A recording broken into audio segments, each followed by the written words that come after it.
નમસ્કાર દર્શક મિત્રો. આમ તો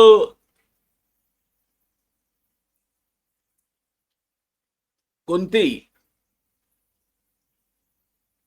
એ શ્રી કૃષ્ણના ફોઈ થાય.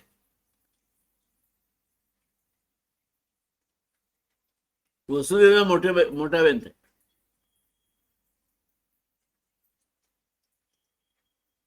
પણ એ કુંતી ભોજના ત્યાં એના પિતા શુરસેને વચન મુજબ એમને દત્તક આપ્યા. એટલે એક ક્ષત્રિય અને કૃષ્ણ યાદવ પણ સગા ફોઈ કૃષ્ણ.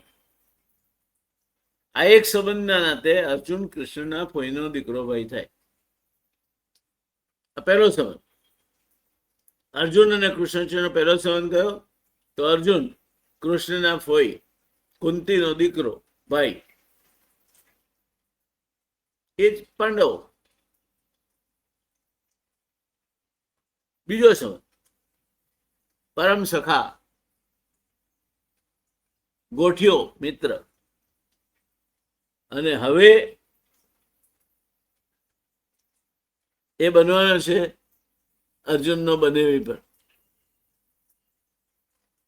અર્જુન એક ત્રણ સંબંધે ભગવાન સાથે જોડાવાનો છે. આ વાત આપણને સમજાવી જોઈએ.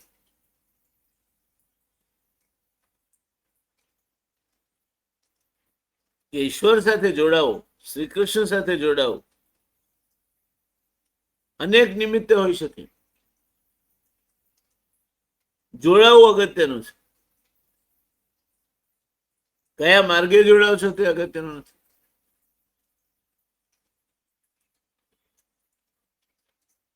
મિત્રો, આપણે 40મા એપિસોડમાં અર્જુન દ્વારકા પહોંચ્યા છે તે જોયું.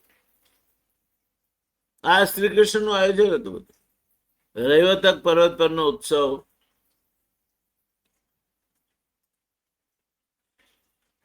સુભદ્રા અને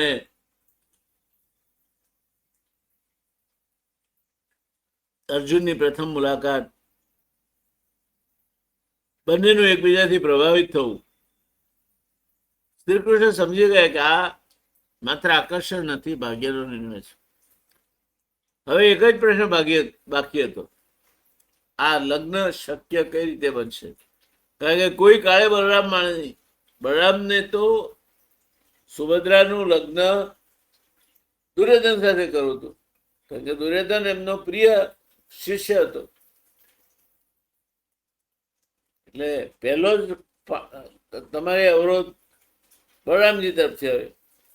અને બલરામ એક વખત જીત પકડે કે પકડે, શું થશે? તો આગળ વધીએ આપણે. રૈવતક પર્વત પરનો ઉત્સવ પૂર્ણ થવા આવ્યો હતો. એક દિવસ સુભદ્રા દેવી પૂજા કરી પોતાના રથમાં પાછી ફરી રહી હતી. આ ક્ષણની તો કૃષ્ણ રાહ જોઈ રહ્યા હતા. અર્જુન ને એમણે આપેલો રથ સાથે તૈયાર હતા. પરંપરાગત વર્ણનો અનુસાર અર્જુને સુભદ્રાને એની સંમતિથી પોતાના રથમાં બેસાડી દીધી અને એ અતિ શીઘ્રગામી રથ દ્વારકાથી રવાના થઈ ગયો. આ પ્રસંગને મહાભારતમાં સુભદ્રા હરણ તરીકે ઓળખવામાં આવે છે. પરંતુ હરણ શબ્દનો અર્થ બળજબરીથી અપહરણ એવો થાય. સુભદ્રાનું અર્જુને બળજબરીથી અપહરણ નહોતું કર્યું, એને પણ અર્જુન ગમતો હતો. ઘણી પરંપરાઓમાં આ ઘટનાને સુભદ્રાની સંમતિ સાથે થયેલ ક્ષત્રિય વિવાહ તરીકે વર્ણવવામાં આવે છે. અને એ જ સાચું છે, કારણ કે સુભદ્રાને જરા પણ અર્જુન પ્રત્યે અણગમો નહોતો અને એને અર્જુન સાથે લગ્ન કરવામાં કોઈ વાંધો પણ નહોતો. એટલે આ લગ્ન એટલે હરણ ન કહી શકાય સાચા અર્થ. એ સંમતિથી ક્ષત્રિયોની પરંપરા અનુસાર થયેલો વિવાદ.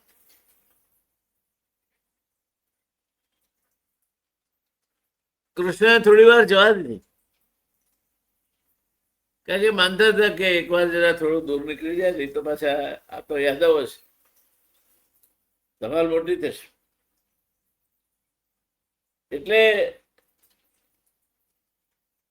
પછી હળવેને સમાચાર વહેતા મૂકીએ કે સુભદ્રાને અર્જુન ઉપાડી ગયો, કોઈ લઈ ગયું, સુભદ્રાનું હરણ થઈ ગયું. યાદવ સૈનિકો દળવા લાગ્યા, રાજસભા અફડાતફડી મચી ગઈ. બળરામનો ક્રોધ આકાશે પહોંચી ગયો. તેમણે ગર્જના કરીને કહ્યું કે આ કોણે કર્યું. જયારે ખબર પડી કે તે અર્જુન છે એ વધુ ક્રોધિત થયા અને એમણે તરત જ રથ તૈયાર કરવાનો આદેશ આપ્યો. યાદવ યોદ્ધાઓ શસ્ત્રો સાથે તૈયાર થઈ ગયા. ઘણા લોકોનું માનવું હતું કે આ યાદવ વંશનું અપમાન છે, પણ યાદવની છોકરીને ઉપાડી જાય અર્જુન, એવો તો કેવો માથાભારે થઈ ગયો છે. જો આજે આ ઘટના સ્વીકારી લે છે તો રાજ પરંપરાનું શું થશે? પછી તો છોકરીને કોઈ પણ લઈ જશે. અત્યારે પારના ચડાવી લે, પરિસ્થિતિ યુદ્ધ સુધી આવી શકે એવો તણાવ ફેલાઈ ગયો. હોર્મુઝની ખાડી બંધ કરી રહ્યા, અમેરિકાની નામ અમે આવી ગયા. અહીંયા બલરામજી હળ પછાડતા ઉભા થઈ ગયા કે આ તો કઈ રીતે ચાલે. પણ આ બધી ધમાચકડી વચ્ચે સભામાં શ્રી કૃષ્ણ શાંતિથી બેઠા હતા. હું તો આજે એક સરસ કવિતા સંભળાવવાનો. શ્રી કૃષ્ણ શાંતિથી બેઠા હતા. બધાનો ક્રોધ શાંત થયા પછી તેઓ ધીમેથી ઉભા થયા. હું ક્રોધ નહીં કહું, બધાનો આક્રોશ શાંત થયા પછી તેઓ ધીમેથી ઉભા થયા. આમે યાદવોમાં એક પ્રથા હતી કે જયારે શ્રીકૃષ્ણ બોલવા ઉભા થાય ત્યારે ગમે તે મુદ્દે વાત ચાલતી હોય શાંતિ છવાઈ જતી, કારણ કે શ્રીકૃષ્ણના દાપણમાં, શ્રીકૃષ્ણની બુદ્ધિ ક્ષમતામાં યાદવોને માન હતું, એમની નેતૃત્વ શક્તિમાં એમને માન હતું. અને એટલે શ્રીકૃષ્ણ ઉભા થાય. એમણે પહેલું સંબોધન બલરામજીને કર્યું. કહ્યું કે ભાઈ, આપણે લડાઈ કરવાની વાત કરીએ છીએ, ગર્જનાઓ કરીએ છીએ, ખાંડા ખખડાવીએ છીએ, આપણી નારાયણી સેના તૈયાર છે. મને પહેલા એક પ્રશ્નનો જવાબ તો આપો કે અર્જુન કોણ છે? બલરામ બોલ્યા, આર્યાવર્તનો શ્રેષ્ઠ ધનુર્ધર. શ્રી કૃષ્ણ બોલ્યા, શું તે મહાન વંશનો નથી? એકલો દુર્યોધન મહાન વંશનો છે, અર્જુન મહાન વંશનો નથી. શ્રેષ્ઠ ધનુર્ધર છે તો મહાન વંશનો નથી. શું તે આપણી ફોઈનો પુત્ર નથી? શું તે સુભદ્રાને સુખી નહીં રાખી શકે? સભામાં શાંતિ છવાઈ. કૃષ્ણના પ્રશ્નનો કોઈની પાસે જવાબ નતો. અર્જુન મહાનનો વંશ પણ મહાન છે, કોઈનો પુત્ર થાય છે તો કઈ સગો થતો નથી, અને સુભદ્રાને એ સુખી રાખી શકશે એમાં તો શંકા રાખવાનું કોઈ કારણ નથી. ત્યારે દોસ્તો, આ જે છે ને મગજની શાંતિ, એ મેનેજમેન્ટના વિદ્યાર્થી તરીકે તમારે સમજી લેવા જોઈએ છે. એક કવિતા છે, એનું ટાઇટલ છે ઇફ. એની કેટલીક પંક્તિઓ મારે તમને કહેવી છે. એ કવિતા એવું કે છે કે if you can talk to the crowds and steel keep your virtue. તમે ટોળા સાથે વાત કરી શકો પણ તમારા પોતાનો જે ગુણ છે એ જાળવી રાખી શકો. If you can talk to the crowds and steel keep your virtue or walk with the king. કાલે ઉઠીને કોઈ રાજાની સંગતિ થઈ ગઈ, તમારો ભાઈબંધ રાજા થઈ ગયો અથવા તો કોઈ મોટા માણસથી તમારો ઓળખાણ થઈ ગઈ, તમે એની સાથે એની ગાડીમાં બેસીને આમ નીકળો, એના કરતાં વધારે રૂઆબથી બેઠા હો. If you can talk to the crowds and keep your virtue or walk with the king nor lose the common touch. પણ સામાન્ય માણસનો તમે સંપર્ક નહીં છોડી દેતો. નાઇધર અ લવિંગ ફ્રેન્ડ કેન હર્ટ યુ. તમારો વાલામાં વાલો મિત્ર પણ તમારી લાગણીઓને ઠેસ ન પહોંચાડી શકે. એ ક્યારે થઈ જાય તમે કોઈ અપેક્ષા નહીં. નાઇધર અ લવિંગ friend can hurt you if everybody counts with you but none too much. બધા આપણા છે પણ એકદમ આપણું કોઈ નહીં. If you can fill up this unforgiving minute with exactly 60 seconds worth of distance, તમે જો આ મિનિટને 60 સેકન્ડના અંતરથી ભરી શકો તો શું થાય? પ્રમાણભાન. 1 મિનિટ 60 સેકન્ડની જ થાય, 59.2 સેકન્ડની પણ ના થાય અને 60.2 સેકન્ડની પણ ના થાય. If you can fill up this unforgiving minute with exact 60 seconds worth of distance, પ્રમાણભાન જાળવી શકો તમે. અને છેલ્લે, if you can keep your head, if you can keep your head એટલે તમારું માથું સલામત રાખી શકો એવું ના થાય. If you can keep your head એટલે તમે ગુસ્સે ના થઈ જાય, મગજ નહીં ગુમાવો, તમે શાંત રહી શકો. When everybody around you are losing their work. ત્યારે તમારી આજુબાજુ બલરામજીથી વાળીને બધા જ જે પ્રવાડે ચડ્યા હતા, ગુસ્સે થઈ ગયા હતા, when everybody around you is losing their work, ત્યાં સુધી વાંધો નથી. and blaming it upon you, કે આ તારા કારણે થયું બધું. તે કહ્યું ના હોત કે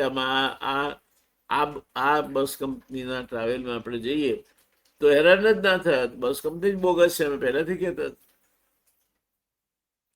ત્યારે if you can keep your head when everybody around you are losing their work, then what?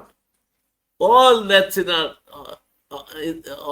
in this earth, but more, that you will be a man, my son. આખી દુનિયા તારી છે દોસ્ત, પણ એના કરતા પણ વધારે તો માણસ છે. અર્જુને આ બતાવી આપ્યું. અર્જુનનો વર્તાવ જ્યારે એની બેન સુભદ્રાના હરણની જાહેરાત થઈને યાદવો ઉગ્ર બન્યા, બલરામજીના નાકના નસકોરા ફૂટી ગયા, ત્યારનો એનો વર્તાવ બિલકુલ વાંધો નહીં, જોઈએ. અને એની પાછળ કોઈ વ્યૂહરચના હોવી જોઈએ તમારી. તમે જ્યારે સ્વસ્થ ચિત્તે વિચારો છો, શાંત ચિત્તે વિચારો છો, ત્યારે જ તમને સ્પષ્ટ વસ્તુ દેખાય છે. ત્યારે જ તમારા મગજમાં સાચી વ્યૂહરચના આકાર લઈ શકે છે. તો શ્રી કૃષ્ણનો રાજકીય દ્રષ્ટિકોણ શું હતો? શ્રી કૃષ્ણે બલરામજી સમક્ષ ઊંડો વિચાર રજૂ કર્યો.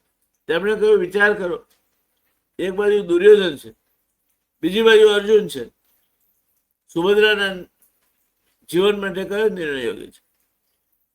શ્રી કૃષ્ણ માત્ર પરિવારની વાત નહોતા કરતા, તેઓ ભવિષ્યના ભારતવર્ષની વાત કરતા હતા. તેઓ જાણતા હતા આ સંબંધ ધર્મ પક્ષને વધુ મજબૂત બનાવશે. બલરામજીનો ક્રોધ શાંત પડ્યો. શ્રી કૃષ્ણે આટલું બધું કહ્યું, બધા લોકોને લાગ્યું કે નહીં, વાત તો વ્યાજબી છે. એટલે શ્રી કૃષ્ણ વાત આગળ ચલાવી કે ભાઈ તમે હવે સમજો, આપણે પાંડવોને ત્યાં હવે જવું પડે, કરિયાવર લઈને જવું પડે, દીકરીના શાસ્ત્રે જવાનું છે, તૈયાર થઈ જાઓ. શ્રી કૃષ્ણની વાત સાંભળી બલરામનો ક્રોધ ધીમે ધીમે શાંત થવા લાગ્યો. પછી તેમને એ પણ ખબર પડી કે આમાં તો સુભદ્રાની સંમતિ હતી. આ વાત તેમના માટે અત્યંત મહત્વની હતી. અંતે તેમણે કહ્યું, જો સુભદ્રા પોતે આ સંબંધ ઈચ્છે છે તો પછી ભલે, હું આ લગ્નનો વિરોધ નહીં કરું. બલરામજી પણ શાંત થઈ ગયા. થોડા જ દિવસોમાં અર્જુન અને સુભદ્રાને સન્માનપૂર્વક સત્કારવા માટે યાદવો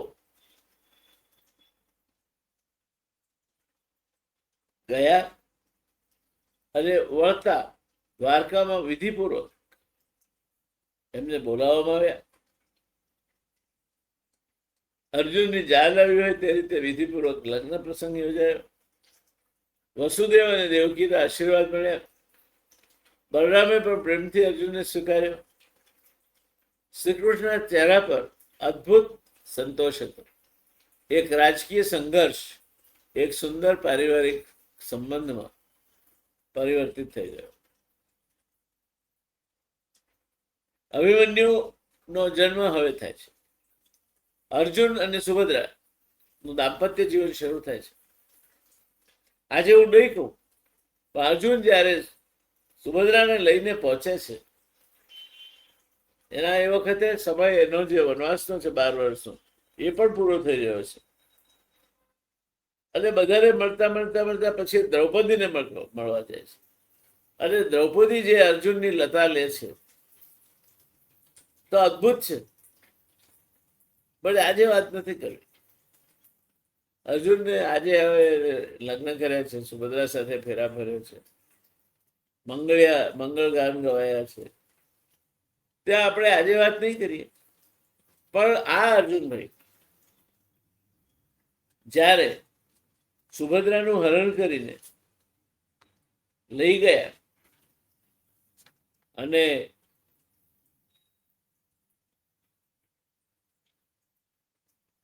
એમના લગ્ન થયા, પણ એ લઈ ગયા ત્યારે પછી પેલા કુંતીમાં ને બધાને મળવા જાય છે કે હું આવી ગયો છું. અને છેલ્લે સુભદ્રા ને ઓળખાણ કરાવે છે કે આને લઈ આવ્યો છું, પેલી નથી આવી. ત્યારે દ્રૌપદીને મળવા જાય છે. દ્રૌપદીને ઝાટકે છે રીતસર. દ્રૌપદી કહે તમે પુરુષો સમજો છો શું તમારા? તમે એમ કહ્યું કે અમારી પરંપરા છે એટલે મેં 5 પુરુષો સાથે લગ્ન કરે. મારો વિચાર કર્યો કોઈ દિવસ? તમારે બ્રહ્મચર્ય પાળવાનું હતું, એનો તમે સગવડીયો ધર્મ બજાવ્યો. તમારે મારી સાથેના સંબંધમાં બ્રહ્મચર્ય પાળવાનું. બોલો અર્જુન, આ યોગ્ય હતું? અને ક્યાં ક્યાં સંબંધ બાંધી આવ્યા છો? તમે મને કહેવા આવ્યા છો કે સુભદ્રા તો તારી દાસી થઈને રહેશે. તમે શું કહેતા હતા મને? અમે સ્ત્રીઓ તમારા કરતા એકબીજાને વધારે સારી રીતે સમજીએ છીએ. અર્જુન, એ ગોવાલણી તો ક્યારની આવીને મળી ગઈ મને, અને એ મારી નાની બેન બનીને રહેશે. તમારા કહેવાથી નહીં, અમારી સમજદારીથી. તમે શું કહેવાના હતા? પણ એ તો કહો કે બીજે ક્યાં ક્યાં આ બધું કરી આવ્યા છો તમે? પેલી કંઈક કોઈ નાગકન્યા સાથે લગ્ન કર્યા તમે, એનો છોકરો છે. અર્જુને કહ્યું હા ઉલુપી સાથે લગ્ન. અને બબરુવાનો કેવડો મોટો થયો? અર્જુન તો બધું જાણે છે, પકડાઈ ગયા. એ કઈ પણ એ અહીં આવવાનું નથી, એ ત્યાં મણિપુરનું જ રાજ્ય સંભાળશે. અહીંના રાજ સિંહાસનમાં એક રાજમાં ભાગીદારી નહીં કરે. અરે કરે કે ના કરે એની સાથે મને નિસ્બત નથી. પણ તમે કેટલી સ્ત્રીઓને પત્ની તરીકે સ્વીકારી અને પછી એને સંતાન આપ્યું અને ત્યાગ કરી દીધો. કેટલા અંશે વ્યાજબી છે? તમને શું લાગે છે આ વ્યાજબી છે? કાલે ઉઠીને સુભદ્રા સાથે પણ આવો વ્યવહાર નહીં કરો એની શું ખાતરી? અને તમે પુરુષો તમને સ્ત્રીઓને સમજો છો શું? રમવાનું રમકડું છે? તમારી મરજીમાં આવે ત્યાં તમારો પગ લપસી પડે, તમારી મરજીમાં આવે ત્યાં તમને અનુકૂળ આવે એવા અર્થો કાઢો, તમારી મરજીમાં આવે ત્યાં તમે લગ્નો કરો ને લગ્નેતર સંબંધથી બાળકો પેદા કરો. તમે માંડ્યું છે શું આ બધું? તમે 12 વર્ષ વનવાસ ધર્મ પાળવા માટે બેઠ્યો હતો. તો સત્યમ વદ ધર્મમ ચર, તમે રહ્યા ધર્મને અનુકૂળ, ધર્મનું આચરણ કર્યું. અને આ ધર્મનું આચરણ હતું. તમે ઉલુપી સાથે લગ્ન કર્યું, ધર્મનું આચરણ હતું. તમે ચિત્રાંગદા સાથે લગ્ન કર્યું, ધર્મનું આચરણ હતું. તમે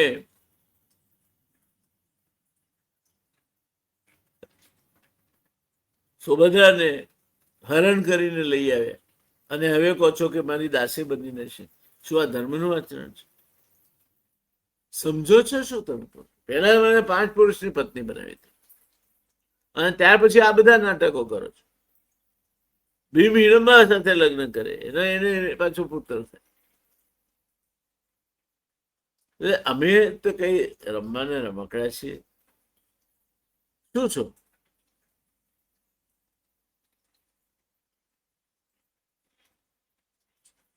વાત આગળ વધે છે એટલે સુભદ્રાને અર્જુનથી એક પુત્ર જન્મે છે.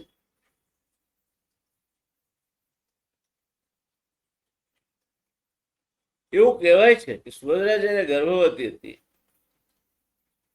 ત્યારે અર્જુન તેને યુદ્ધ કૌશલ્યનો એક બહુ જ મોટો પાઠ ભણાવી રહ્યા હતા. એ ચક્રવ્યૂહ કઈ રીતે ભેદો એની વાત સમજાવી રહ્યા હતા. અને અભિમન્યુ એ વખતે માતાના ગર્ભમાં રહીને આ વાત સાંભળી રહ્યો હતો. પરંતુ કથા મુજબ આ ચક્રવ્યૂહમાંથી બહાર કઈ રીતે નીકળાય, એના બધા કોઠા કઈ રીતે ભેદાય તો વાત થઈ, બહાર કઈ રીતે નીકળાય તે વાત શ્રી કૃષ્ણ કહે તે પહેલા સુભદ્રાને ઊંઘ આવી. આ કારણે અભિમન્યુને ચક્રવ્યૂહમાં પ્રવેશવાની રીત તો આવડી, પરંતુ બહાર નીકળવાની વાત સંપૂર્ણ સાંભળી શક્યો નહીં. આ લોકપ્રિય પરંપરાગત કથા છે જેને મહાભારતની પછીની પરંપરાઓમાં વિશિષ્ટ સ્થાન મળ્યું છે. મિત્રો, સુભદ્રાને ની કુખે અભિમન્યુ પેદા થાય છે. તો અભિમન્યુ માત્ર અર્જુનનો પુત્ર નથી, તે મહાભારતના સૌથી પ્રેરણાદાયક યુવાનોમાંનો એક છે. 16 વર્ષની આસપાસની ઉંમરે તે એવા શૌર્યનું પ્રદર્શન કરશે કે મહારથીઓ પણ આશ્ચર્યચકિત થઈ જાય. તેનું બલિદાન કુરુક્ષેત્રના યુદ્ધનો સૌથી કરુણામય અને ગૌરવવંતો પ્રસંગ બની રહેશે.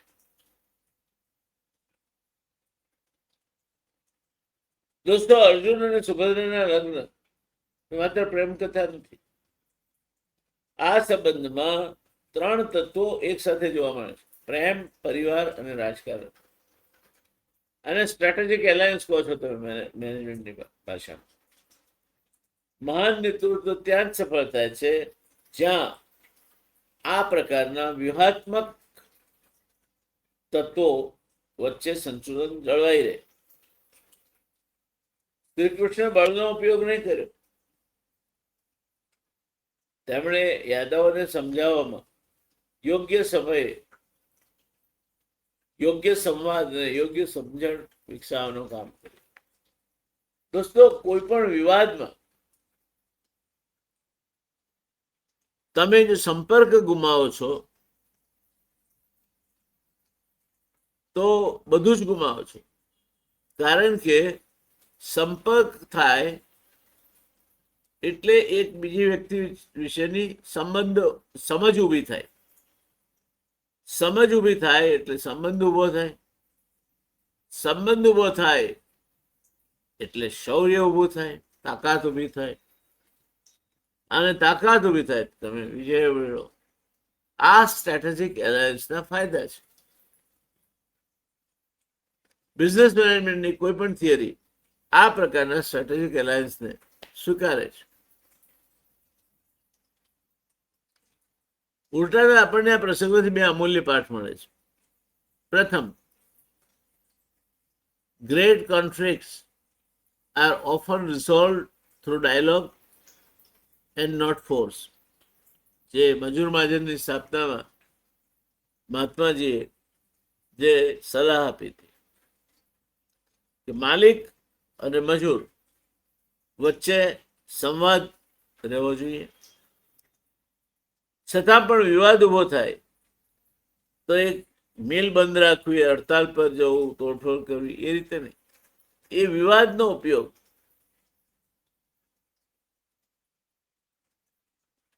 શક્ય ત્યાં સુધી સંવાદથી સાધવાનો પ્રયત્ન કરવો જોઈએ. ન થાય તો લવાદ બંને પક્ષોને માન્ય હોય એવા યોગ્ય પ્રતિષ્ઠિત વ્યક્તિને એ સોંપવો જોઈએ. અને એ જે ચુકાદો આપે એ ચુકાદો બંને પક્ષે માથે રાખવો જોઈએ.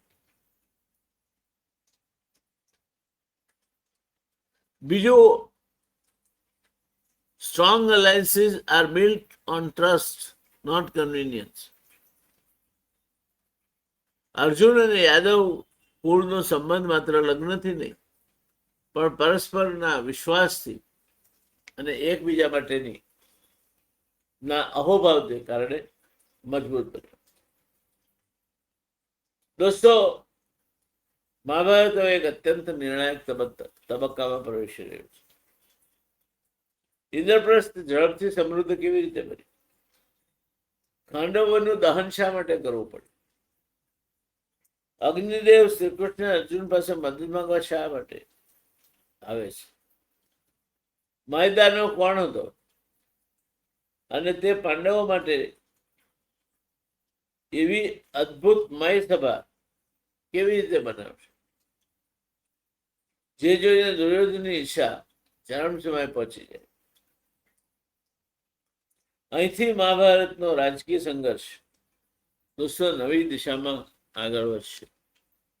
દિશા બદલાવાના સંકેતો હજી સુધી મળ્યા નથી, હવે મળશે. એટલે 41 એપિસોડ સુધી આપણે એને એક વાર્તા તરીકે જોઈશું મોટા ભાગે. હવે એક ઘટના તરીકે જોઈશું અને ત્યાર પછી એક કૂટનીતિ અને ત્યાર પછી યુદ્ધ તરીકે જોઈશું. યુદ્ધ કોઈને ખપતું નથી અને યુદ્ધ કરવાથી કોઈનો ફાયદો નથી. અને થાય યુદ્ધ તો મહાભારત થાય, મહાભારત સર્વનાશ નોતરે છે. આ બધી વાતો હવે પછીના એપિસોડમાં કરીશું. ફરી એકવાર આપને વિનંતી, જો સબસ્ક્રાઇબ ન કર્યું તો સબસ્ક્રાઇબ કરી દેજો. મહાભારતના એપિસોડ વધારે ને વધારે જોવાય તેમાં વાહક બનજો. ક્યારેક ક્યારેક સમય મળે તો આપણી હિન્દી ચેનલ છે ખબરદાર, ત્યાં પણ ડોકાચીઓ કરી આવજો. ત્યાં સબસ્ક્રાઇબ કરશો તો પૈસા નહીં માંગીએ, તમને એનો પણ લાભ મળશે. આજે બસ આટલું જ. જય શ્રી કૃષ્ણ. ઓમ નમો ભગવતે વાસુદેવાય નમઃ. ઓમ નમો ભગવતે વાસુદેવાય નમઃ.